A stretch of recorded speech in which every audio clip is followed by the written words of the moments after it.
네, 안녕하세요. 성북 메가스터디학원 신일고 전임 영어 강사 박서연이라고 합니다. 네, 우선 저희 신일고 친구들 이번 중간고사가 마무리가 되었어요. 그래서 아마 첫 시험 보면서 내가 이제 어떤 식으로 공부를 좀 해야 될까 아쉬운 부분도 있거나 또는 내가 잘 준비했거나 이런 식의 느낌을 많이 받았을 거라 생각합니다. 그래서 오늘은 저희가 신일고 1학년 영어 중간고사 분석을 해보면서 저희 친구들 앞으로 남은 기말고사나 2학년까지 어떤 식으로 대비를 해야 되나 한번 진행을 해보도록 하겠습니다. 네, 오늘 설명회는요, 크게 3가지 챕터로 진행이 될 예정이에요. 첫 번째는 간단하게 제 소개 드리고요. 두 번째는 제일 중요한 부분이죠. 신일고 영어 내신이 어떤 식으로 출제되었는가에 대한 내신 분석을 진행하고요. 마지막으로는 그럼 남은 기말고사는 우리가 어떻게 대비를 해야 될까? 신일고를 위해서 전략적으로 어떤 식으로 대비를 해야 될까? 이 부분에 대해서 설명을 해드리도록 하겠습니다. 네, 저는 현재 성북 메가스터디 학원에서 신일고 전임으로 영어 수업을 진행하고 있고요. 다양한 곳에서 이제 고등학교 전임 수업을 진행을 하고 있습니다. 네, 제일 중요한 부분입니다. 저희 신일고는 이번에 중간고사가 어떻게 출제가 되었을까요? 시험 범위 같은 경우는 이제 공통영어 YBM 김 한과가 출제가 되었습니다. 자, 그 다음에 올림포스 영어 독해라는 부교재에 들어갔죠. 부교재가 1강부터 4강까지 해서 총 4강이 시험 범위에 들어갔는데요. 4강이지만 시험 지문은 대충 한 16지문 정도가 출제가 됐다라고 이해를 해주시면 되겠습니다. 자, 그 다음에 올해 3월 모의고사죠. 올해 3월 모의고사 총 5지문이 시험 범위에 들어갔고요. 마지막으로 신일고는 무조건 나오는 단어 문제 있습니다. 워드마스터 수능 2000 데이 1부터 12까지 총 480단어 정도가 시험 범위에 들어갔다라고 말씀을 드리고 싶고요. 그 다음에 요거 외에도 신일고 같은 경우는 항상 외부 지문이 출제가 됩니다. 그래서 마지막에 외부 지문까지 이렇게 시험 범위가 구성이 됐고요.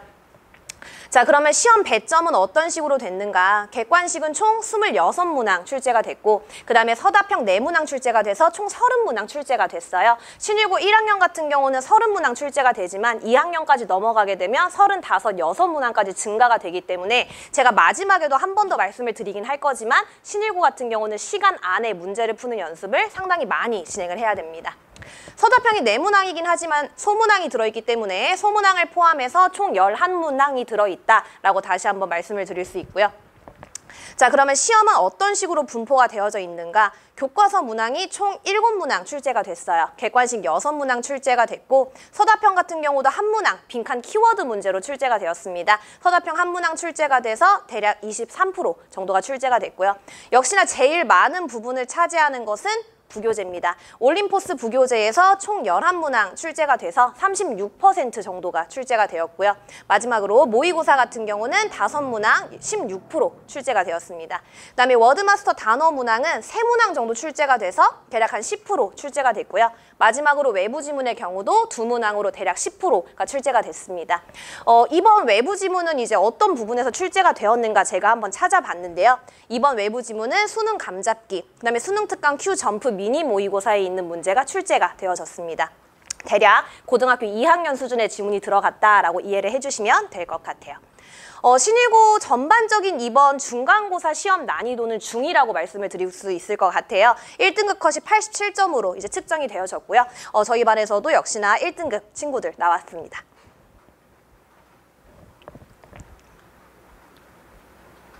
자, 그러면 이제 신일고 영어가 작년과는 이제 어떠한 차이가 있을까? 또는 작년과는 어떠한 공통점이 있을까가 많이 궁금하실 거예요. 제가 먼저 강조를 드리고 싶은 부분은 작년 기출과의 차이점입니다. 작년 기출과는 이제 어떤 부분이 변했냐? 크게 2가지 파트가 변했는데요. 첫 번째 같은 경우는 서답형 스타일이 완전히 변했습니다. 작년 신일고 1학년 같은 경우는 단어 배열 문제가 서술형에 꼭 출제가 되었는데요. 올해 같은 경우는 단어 배열 문제가 전혀 출제가 되지 않았습니다. 그럼 단어 배열이 나오지 않고 어떤 식으로 출제가 되었냐? 그게 궁금하실 건데 이번 시험 같은 경우는 키워드 빈칸 문제, 그 다음에 어법이 상당히 많이 나왔어요. 어법 고치기, 틀린 어법을 찾아서 고치는 부분이 상당히 많이 나왔고요. 그 다음에 요즘 스타일이죠. 요즘 모든 학교에서 요약문을 되게 많이 시험에 출제하고 있습니다. 신일고 같은 경우도 이번에 요약문 문제 같이 많이 출제가 되어졌고요. 그래서 요즘 트렌드식으로 많이 바뀌었고 그 다음에 학교 수업에서 신일고가 품사 부분을 엄청 많이 강조하셨어요. 그러다 보니까 강조한 대로 품사 문제가 시험에 출제가 되었습니다. 자세한 부분은 뒤에 기출 부분에서 설명을 드리도록 하고요. 그다음에 두 번째는 객관식 어법 문제가 상당히 많이 증가했습니다. 작년 신일고 첫 번째 중간고사 같은 경우는요. 뭐 내용일치, 주제, 빈칸 다양하게 많이 출제가 됐고 어법이 특히 많지는 않았습니다. 근데 올해 같은 경우는 객관식 어법 문항이 총 8문항이나 출제가 되었고요. 그다음에 아까 말씀드린 것처럼 서답형에서도 어법 고치기가 5점짜리로 많이 출제가 되었기 때문에 올해 신일고 스타일은 어법이 되게 중요한 학교다라고 다시 한번 말씀을 드릴 수 있을 것 같아요. 자, 그다음에 그럼 작년 기출과는 어떤 부분이 동일할까? 작년 기출과는 똑같은 부분은 이겁니다. 단어 문제의 스타일이죠. 워드마스터 수능 2000 부분인데 작년과 똑같이 영영풀이 부분, 문맥상 어색한 단어 찾기 등으로 그대로 같은 스타일을 유지하는 모습이 나왔고요. 그다음에 기본 어법 개념이 있어요. 신일고 같은 경우는 작년부터 계속해서 그냥 이 용법이 무엇이냐, 관계대명사냐, 접속사냐 구분하는 문제가 되게 많이 출제가 됐는데 역시나 이번 시험에도 대세 용법을 물어보는 부분이 출제가 되었습니다. 두 번째는 신일고 시그니처 문항이에요. 내용일치 부분인데 우선 선지가 전부 다 영어로 출제가 되고요. 글을 읽고 우리가 유추할 수 있는 반응으로 적절하거나 적절하지 않은 것을 고르는 문제입니다. 이 문항 같은 경우는 신일고 1학년, 2학년까지 그대로 이어지는 부분이기 때문에 정확하게 지문의 내용이 파악되지 않으면 이 문제는 풀 수가 없어요. 그래서 신일고 같은 경우는 내용 파악이 상당히 중요한 학교입니다. 자, 지금부터는 이번 신일고 중간고사에서 킬러 문항에 대해서 설명을 해보도록 하겠습니다. 첫 번째는 서답형 문제입니다. 제가 방금 초반에도 말씀드렸다시피 신일고가 요즘 트렌드를 살짝 바꿔서 요약문 문제가 되게 많이 출제가 된다라고 말씀을 드렸어요. 그래서 요약문을 서답형으로 출제가 되었는데요. 빈칸 하나씩 1점씩 해서 총 5점짜리 문제입니다. 자, 요거는 어떤 지문이냐면요. 모의고사 출제 지문이에요. 올해 3월 모의고사 지문인데 피화제와 도덕성에 관련된 지문이었습니다. 이제 문제가 이런 식으로 출제가 됐죠. 위에 그대로 모의고사 원문을 제공하고 그 다음에 저희가 찾아야 되는 것은 이 지문을 한 문장으로 요약하려고 한다. 빈칸에 들어갈 수 있는 적절한 단어를 골라서 넣어라 라는 문제였어요. 오히려 메인 키워드를 좀 시험에 낸다기보다는 약간 연결사나 접속사를 시험에 되게 많이 냈어요. 제가 아까 초반에도 말씀드렸지만 신일고가 이번에 어법을 되게 많이 강조한다고 말씀드렸는데 사실 이것도 생긴 거는 요약문 문제이지만 동시에 어법 문제이기도 해요. 저희 친구들이 품사를 다 바꾸고 병렬 구조를 찾아주고 이런 부분들이 들어가기 때문에 요약문과 어법이 같이 들어있는 문제다라고 말씀을 드릴 수 있습니다. 우선 이제 이 지문을 보시면 저희 친구들이 이 빨간색 부분의 빈칸을 채워줬어야 돼요. 첫 번째 같은 경우는 이제 도덕성이라는 것은 성인에 의해서 배워지는 게 아니라 아이들이 직접 놀이를 통해서 스스로 깨닫는다가 이 글의 주제였거든요. 그래서 여기에서 학교 선생님이 학생들한테 원했던 것은 not A, but B 구문을 이용할 수 있느냐? 첫 번째 구문을 물어보는 문제였고요. 두 번째 같은 경우는 여기에 스스로 어떻게 학습과 경험을 통해서 형성된다여서 저희가 form을 이용해서 변형을 했어야 됐는데 여기에서 저희 친구들이 시간이 없으니까 품사 변형을 잘 못해요. 이 부분을 맞으려면은 앞에 있는 비동사를 찾아서 수동태구나. 여기까지 저희 친구들이 생각이 들어갔어야 됐던 부분입니다. 그 다음에 이 부분 같은 경우는 저희가 해석을 잘 해봐서 접속사 as가 들어가야겠구나 해석으로 확인할 수 있는 부분이었고요. 마지막에 나오는 이 taking 부분은 저희 친구들한테 병렬 구조 찾았니? 올로 연결돼 있어서 병렬 구조의 형태가 잘 맞춰져 있는가 요걸 물어보는 문제였습니다. 그래서 사실 이 첫 번째 서답형 같은 경우는 요약문 문제이기도 하지만 동시에 어법을 물어보는 문제이기도 하다라고 말씀드리고 싶고요. 자, 두 번째 킬러 문항도 역시나 요약문입니다. 서술형 3번이었고요. 역시나 빈칸 하나씩 1점씩 해서 총 5점짜리 문제였습니다. 자, 이거는 올림포스 부교재에 있던 문제인데요. 조직의 전략과 그다음에 조직의 정체성을 어떻게 유지해야 되는가에 대한 지문이었습니다. 요거 같은 경우는 확실히 내용 파악이 제일 중요했고요. 두 번째는 어휘의 품사 변형이었습니다. 어떤 식으로 품사 변형이 되는가? 주어진 문장에서는 원형으로 제공이 됐어요. preserve, adapt, reinvent, independent, transform 이런 식으로 원형으로 출제가 됐는데 저희 친구들이 맥락에 맞춰서 품사를 바꿨어야 됐습니다. 첫 번째 같은 경우는 수동태로 바뀌어줘야 된다라는 걸 저희 친구들이 인식해야 됐고요. 두 번째 같은 경우도 수동태, 앞에 있는 B 플러스 PP, 수동태라는 걸 봤었어야 하며 그 다음에 세 번째, 이 부분이 저희 친구들이 되게 많이 틀린 부분입니다. adapt란 단어가 적응하다 라는 뜻이에요. 근데 여기에서는 기업이 이제 상황에 맞춰서 적응을 한다 이런 내용이 나오는데 이러한 적응적인 기업이라고 해석이 들어가거든요. 명사를 수식하니까 형용사가 나와줘야 된다라는 걸 저희 친구들이 알아줬어야 돼요. 학교에서 품사를 상당히 많이 강조했기 때문에 학교 수업을 잘 따라온 친구들 같은 경우 어댑티브 어렵지 않게 썼을 것입니다. 자, 마지막으로 이 부분도 오답이 상당히 많이 나왔는데요. 애들이 그냥 급하게 풀다 보니까 리인벤트를 그냥 집어넣습니다. 근데 사실 여기에서 강조하고 싶은 부분은 앞에 있는 allow죠. allow 같은 경우는 목적격 보어 자리에 반드시 투부정사가 나와야 되는 형태입니다. 저희 친구들이 allow를 발견해서 투부정사로 바꿔야지 여기까지를 물어보는 문제였습니다. 그래서 역시나 요약문 문제여서 내용 파악이 중요하기도 하지만 역시나 품사 바꿀 줄 알아야 된다. 이런 문제였고요. 네, 그 다음 문제는 객관식 12번인데 이것도 모의고사 지문이었습니다. 이제 영웅과 빌런에 대해서 얘기하면서 이제 관객들이 주인공과 감정이입이 되어져야 한다가 이 글의 주제였는데요. 이 문장 같은 경우는 어떻게 변형이 된 거냐면 지금 제가 빨간색으로 쳐놓은 부분이 빈칸으로 출제가 됐습니다. 근데 사실 이 빨간색 문장은 원문에서는 없어요. 사실 원문에서는 그냥 NME로 끝나고 바로 whether 문장으로 넘어가는데 저희 친구들이 새롭게 들어가는 문장을 골라줬어야 하는 문제였습니다. 그럼 이런 문제는 어떻게 푸느냐? 정확하게 내용 파악이 되어져야 됐던 거죠. 지금 보시면 이제 초반에 나오는 얘기가 그겁니다.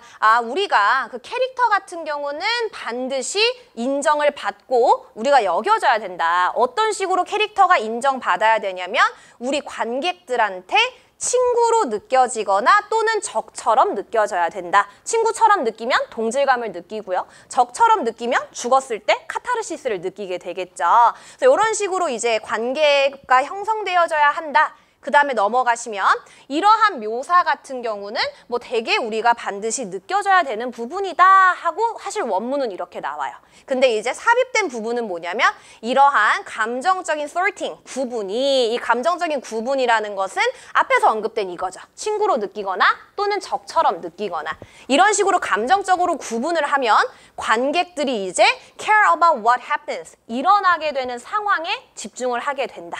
바로 앞에 있는 문장에 대한 부가 설명적인 부분입니다. 저희 친구들이 선지를 조금 완벽하게 해석하고 앞에 있는 부분과의 맥락을 파악을 했으면 어렵지 않게 풀었을 문제인데 사실 원문에 없던 새로운 문장이 들어갔다 보니까 조금 영어가 어렵거나 하위권 친구들 같은 경우는 낯설게 풀었을 수 있는 문항이었습니다. 네, 그 다음에 이제 마지막으로 어법 모음입니다. 이제 다양하게 어법이 출제가 됐어요. 어법상 틀린 거 고르기부터 시작해서 그 다음에 객관식으로 찾는 것까지 많이 출제가 됐는데 기본적으로 어법 출제 포인트는 수일치였어요. 첫 번째는 수일치. 이제 주어를 제대로 찾아서 단수냐 복수냐 구분하는 수일치 문제가 출제가 됐고요.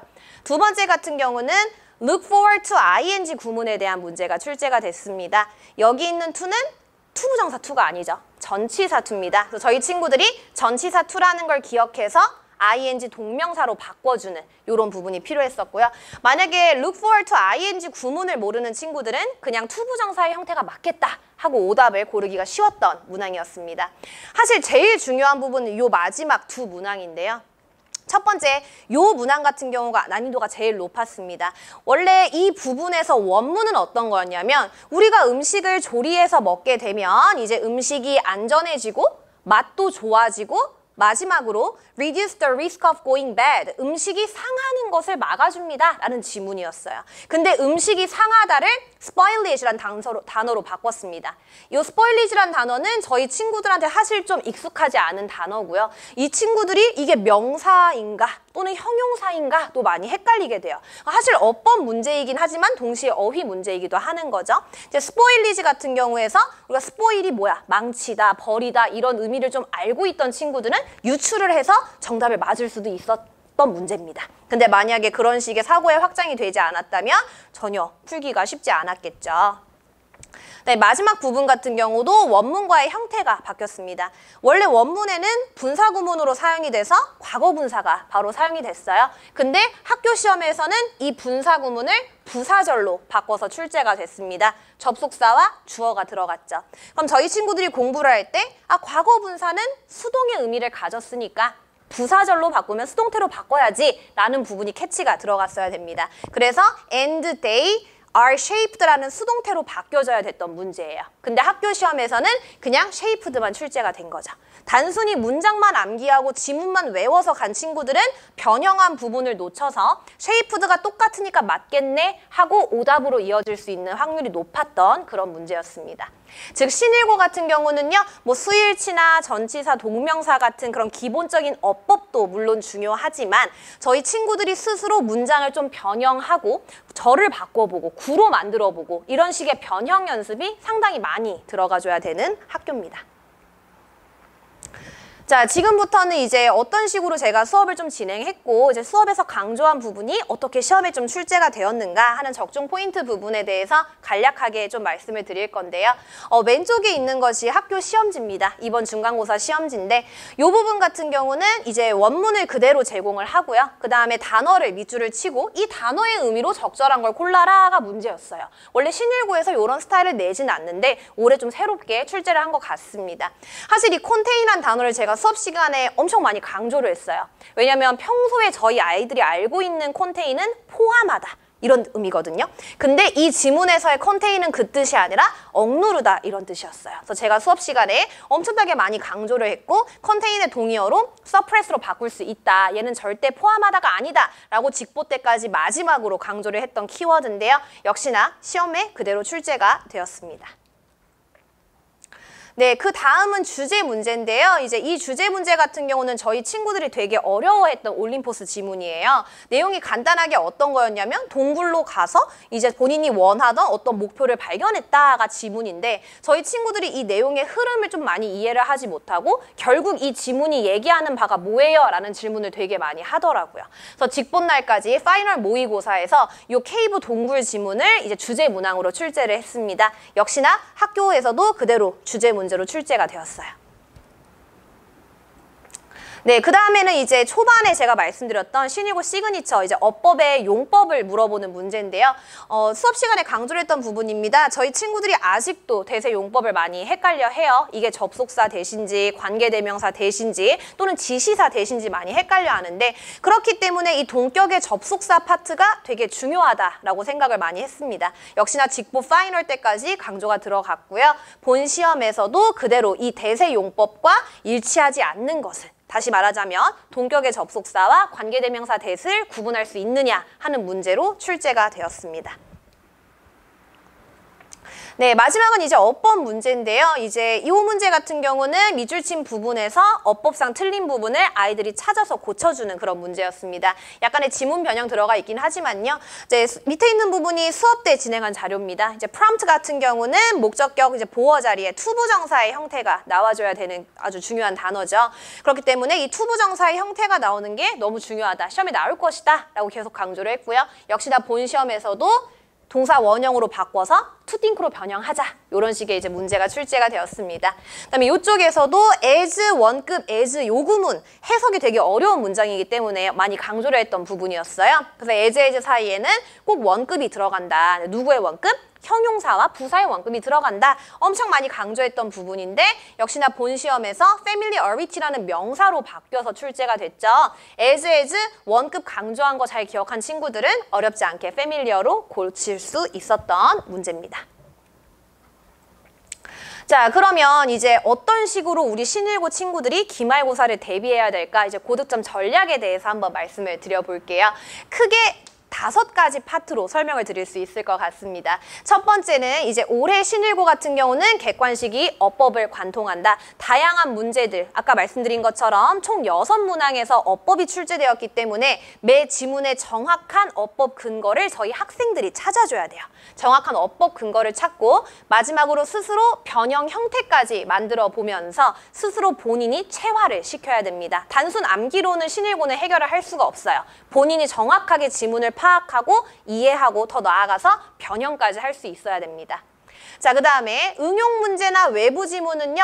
난이도가 엄청 높지 않았어요. 오히려 외부 지문 같은 경우는 대부분 순서배열. 그 다음에 문장 삽입, 간단한 어법 문제로 출제가 되기 때문에 주제와 내용만 명확하게 파악하고 풀면 어렵지 않게 해결할 수 있다. 저희 신일고 1학년 친구들이 외부 지문에 대한 부담이 상당히 커요. 근데 절대 그 부담을 느끼지 말고 정확하게 내용만 파악하면 어렵지 않게 풀 수 있다라고 말씀드릴 수 있습니다. 자, 워드마스터는 영영풀이까지 출제가 되기 때문에 저희 친구들 영영풀이까지 평소에 많이 좀 학습을 해놔야 되고요. 어휘 객관식 문제, 아까 말씀드렸던 컨테인 단어 있죠. 컨테인 같은 경우도 지문에서 나오는 중요한 어려운 단어가 시험에 출제되기 때문에 본인이 평소에 공부할 때 나는 이 단어 좀 처음 본 것 같은데? 나에게 이 단어는 좀 낯선데? 그런 단어들은 다 정리를 좀 해놓고 공부를 해놓는 것이 필요합니다.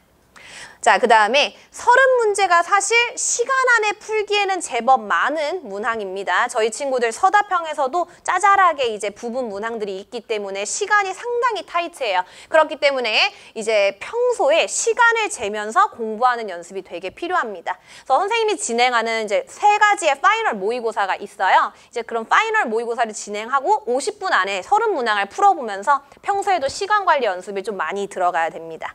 특히 고등학교 2학년 넘어가면 36문제로 문항수가 상당히 많이 증가하기 때문에 고1 때부터 좀 연습을 많이 해놔야 고2 때 저희가 좀 안정적으로 진행을 할 수가 있어요.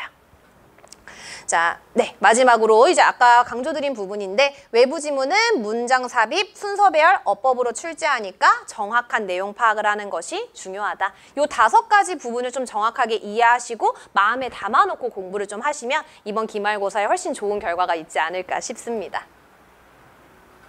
네, 마지막으로 제 간단한 수업 자료 설명드리고 마무리 좀 지어보도록 할게요. 네, 아까 말씀드린 타임어택 실전 동형 모의고사입니다. 총 3가지 단계로 진행을 해요. 프리킬, 세미킬, 킬러 해서 쉽게 말씀드리자면 난이도 수준입니다. 난이도가 좀 제일 쉽고 중간, 마지막에 제일 어려운 파이널 시험으로 진행을 하고요.